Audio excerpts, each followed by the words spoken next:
मुस्कान जीत की। रजत रोज की तरह आज भी स्कूल बैग कंधे पर लटकाए तेजी से घर की ओर चला जा रहा था। यह उसका रोज का नियम था। पहले स्कूल, स्कूल से सीधा ट्यूशन और फिर ट्यूशन से घर। घर जाते जाते काफ़ी देर हो जाती और पेट में चूहे भी खूब धमा चौकड़ी मचाने लगते। इसलिए माँ स्कूल जाते समय 5-10 रुपए उसके हाथ पर रख दिया करती थी कि कहीं घर आते आते बच्चा भूख से बेहाल ना हो जाए। रजत मध्यम वर्गीय परिवार का एक बहुत ही होनहार लड़का था। अभी 7वीं कक्षा में ही था, पर कहते हैं ना कि पूत के पांव पालने में ही दिखाई दे जाते हैं।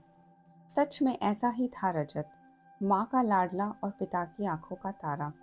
रजत जरूर बड़ा आदमी बनेगा, इसी आस पर उनकी पूरी दुनिया रजत पर टिकी थी। रजत भी माता पिता की उम्मीदों पर खरा उतरने की कोशिश करता, जी जान से पढ़ाई में जुटा रहता।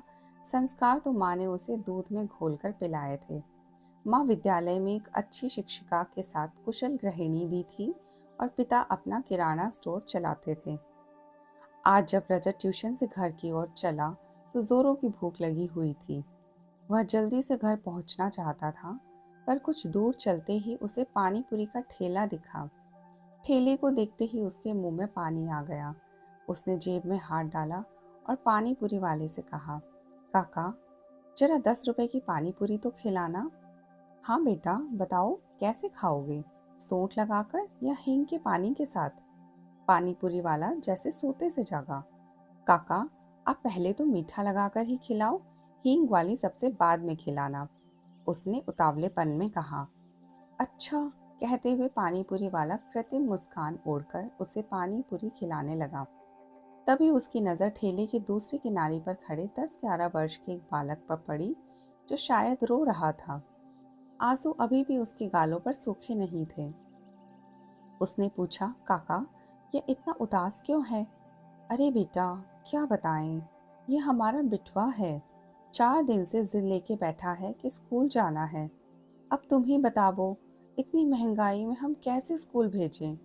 ऊपर से अभी धंधा भी मंदा है। ओह, यह बात है, रजत ने मन में कहा। सुनो, यहाँ आओ। क्या नाम है तुम्हारा?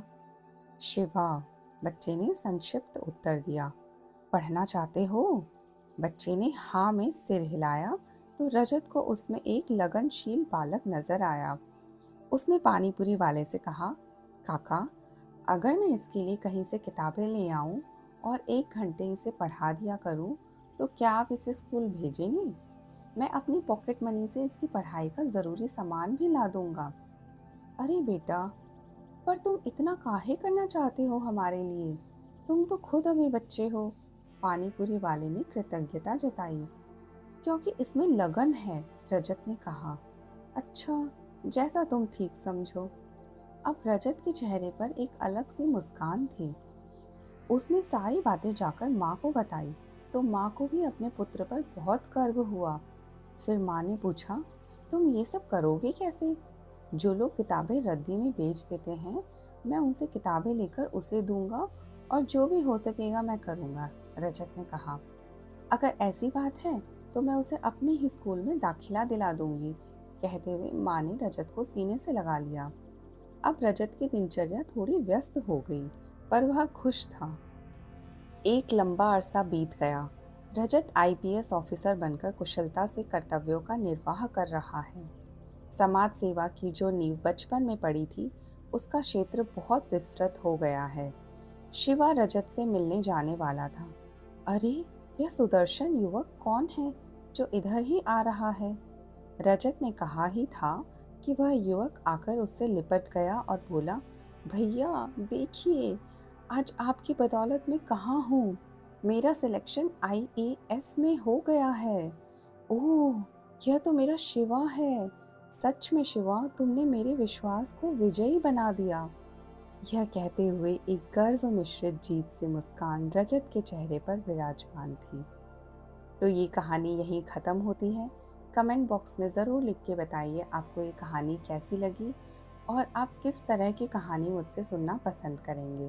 धन्यवाद।